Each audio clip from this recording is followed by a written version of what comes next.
Hi செல்லம் வணக்கம். Exercise 1.4லமா first one பின்வரும் நேரிய சமன்பாடுகளின் தொகுப்பை கிராமரின் விதியை பயன்படுத்தி தீர்க்க. First one 5 into x minus 2 into y plus 16 equal to 0. x 1x plus 1 into x plus 3 into y minus 7 equal to 0. கொடுக்கப்பட்ட சமன்பாடுகளை x y equal to எழுதிக்கலாம் சொல்லும். ஃபர்ஸ்ட் இதுதான் 5 into x minus 2 into y equal to இந்த plus 16 சமக்குறிக்கு அந்த பக்கம் போனால் minus 16 மாறும். இங்கே வேறு எதுவும் நம்பர் இல்லை, 0லேருந்து 16 கழிச்சா மைனஸ் 16 தான். ஓகே சாமி, இதை அந்த பக்கம் எடுத்துகிட்டு போயிட்டோம். திஸ் இம்ப்ளாய்ஸ் ஒரு X plus 3y equal to minus 7 சமக்குறிக்கு அந்த பக்கம் போனால் ப்ளஸ் 7 மாறும்.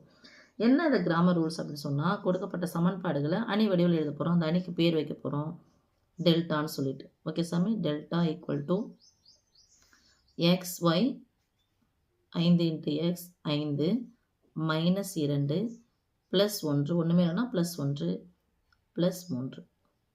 ஓகே சாமி, இந்த அணியினுடைய மதிப்பு என்ன போட போகிறோங்க, அதுதான் டெல்டான்னு போடுறோம். கொடுக்கப்பட்ட அணியினுடைய மதிப்பு எழுத போகிறோம். 3 15 மைனஸ் ப்ளஸ் 15 2 மைனஸ் 2 கீழே போகும்போது குறிய மாறணும் ப்ளஸ் 2 ஈக்குவல் டு 17. எப்படி மிஸ் இது தீர்வு கண்டுபிடிக்கணும், எக்ஸினுடைய மதிப்பும் ஒய்யினுடைய மதிப்பு கண்டுபிடிக்கணும். அதுக்கு என்னென்னா, இதுதான் எக்ஸு, இதுதான் எக்ஸு, இது எக்ஸு, இது ஒய் கீழே வருது. அப்போ இந்த எக்ஸு கண்டுபிடிக்கணும். எக்ஸுன்ற இடத்துல 5 என்ற 1 என்ற 2 கிழக்குகளுக்கு பதிலாக இந்த ஈக்குவல்ட்டுக்கு அப்புறமா கூட இந்த மதிப்பை போடணும். ஓகேவா, போலாமா சாமி? இப்போது அது பேர் என்னென்னா டெல்டா 1. சாரி, ஆமாம் சாமி, டெல்டா 1. டவுட் வந்துடுச்சு இது. அப்போ 5 1க்கு பதிலாக இந்த நம்பர் போடுறோம், மைனஸ் 16 ப்ளஸ் 7. இங்கே இருக்கிறத ஒய்யை நான் மாற்றலை. Okay, that is equal to மேலேருந்து கீழே போயிருக்கிறேன். 5 30 6 18 48 மைனஸ் 48 7 14 மைனஸ் 14 கீழேருந்து போகும்போது குறி மாற்றணும் ப்ளஸ் 14. ஒரு மைனஸ் வந்தால் கழிக்கணும், பெரியானது சின்ன கழிச்சிட்டு பெருடைய குறி போடணும். 8லேருந்து 4 கழிச்சா 4, 4லேருந்து 1 கழிச்சா 3, பெருடைய குறி மைனஸ். அடுத்து டெல்டா 2 ஈக்குவல் டு ரொம்ப ஈஸியாக இருக்கும் சாமி.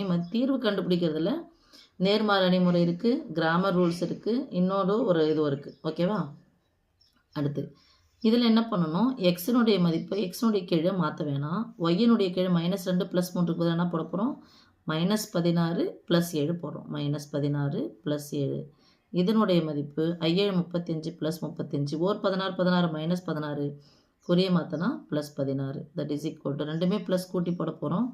35 ஒரு 16 51. ஓகே சாமி, இப்போ எக்ஸனுடைய மதிப்பு எப்படி மிஸ் கண்டுபிடிக்குதுன்னா, இதுதான் grammar rules. X equal to delta 1 by delta that is equal to delta 1 டெல்டாவால் வகுக்கணும். மைனஸ் 34 பை 17 34 2 17 இருக்கும் மைனஸ் 2. ஓகே, அடுத்து Y equal to delta 2 by delta delta 2னுடைய மதிப்பு 51 பை டெல்டாவுனுடைய மதிப்பு 17.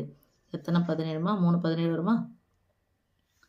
therefore தீர்வு கணம் தீர்க்கன்னு சொல்லிட்டாங்க, நம்ம தீர்வு கணம் எழுதிடலாம். தீர்வு கணம், கணம்னா கன பிராக்கெட் போடணும், -2, 3. அவ்வளோதான் சாமி.